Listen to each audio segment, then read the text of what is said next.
Hello மக்களே, ஒரு வழியாக மலேசியாலாம் சுற்றி அடிச்சுட்டு தாய்லாந்து ரீச் ஆயிட்டாங்க. இந்தியன்ஸ்க்கு இப்போ விசா ஃப்ரீங்கிறனால டக்குன்னு இமிகிரேஷன் முடிச்சிட்டோம், வெளியில் வந்துட்டோம். கொண்டு வந்திருந்த நூடுல்ஸும் அங்கேயே ஹாட் வாட்டர் பிடிச்சிட்டு சாப்பிட ஆரம்பிச்சிட்டோம். வெளியே போனதுமே 2 சிம் கார்டு கடை இருக்குங்க. ஒன்று ட்ரூ சிம், இன்னொன்று வந்துட்டு எய் சிம். நான் வந்துட்டு எய் சிம் வாங்கியிருந்தேன்.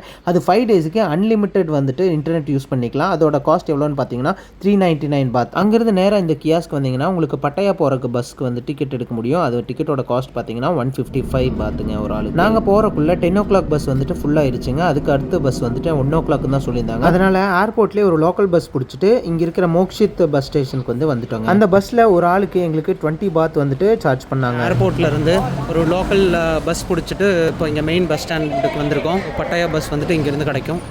10 மணிக்குன்னு போட்டிருக்குன்னு நினைக்கிறேன். பார்க்கலாம். பார்த்தீங்கன்னா நம்ம 3 பேர்த்துக்கு டிக்கெட் வாங்கியிருக்கோம். 420 தாய் பாத். இப்போ நம்ம வந்து பிளாட்ஃபார்ம் நம்பர் 42க்கு வந்து போக சொல்லியிருக்காங்க. ஸோ அங்கேருந்து நமக்கு வந்து பட்டாயா பஸ் கிடைக்கும். ஸோ இப்போ அங்கே தான் போயிட்டுருக்கோம். 37 to 79.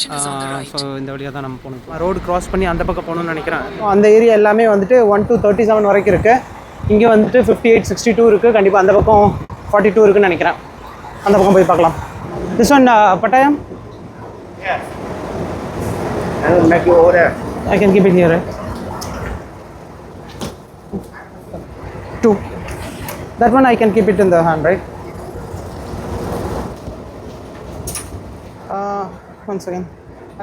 பேங்காக்ல இருந்து பட்டாயாக்கு அப்ராக்ஸ் ஒரு 2.5 hours ட்ராவல் டைம் இருக்குங்க. இது ஒரு நல்ல விஷயம் என்னன்னு பார்த்தீங்கன்னா பஸ்ஸுக்குள்ளேயே வந்துட்டு வாஷ்ரூம் இருக்குது. 2.5 hours ட்ராவல் பண்ணி முடிச்சதுக்கப்புறம் நாங்கள் வந்துட்டு பட்டாயாவில் இருக்கிற பஸ் ஸ்டேஷனுக்கு வந்து ரீச் ஆகிட்டோம். அங்கே வந்து கிராப் மூலிமா இந்த காரை வந்து புக் பண்ணியிருந்தோம். எங்கள் ஹோட்டல் பார்த்தீங்கன்னா இங்கேருந்து 3 kilometer இருந்துச்சு. UAE மணிக்கு பார்த்தீங்கன்னா 8 dirhams தான் சார்ஜ் பண்ணாங்க. இந்தியன் ருபீஸ்க்கு பார்த்தீங்கன்னா ஒரு 200 இருக்குங்க அப்ராக்ஸ்.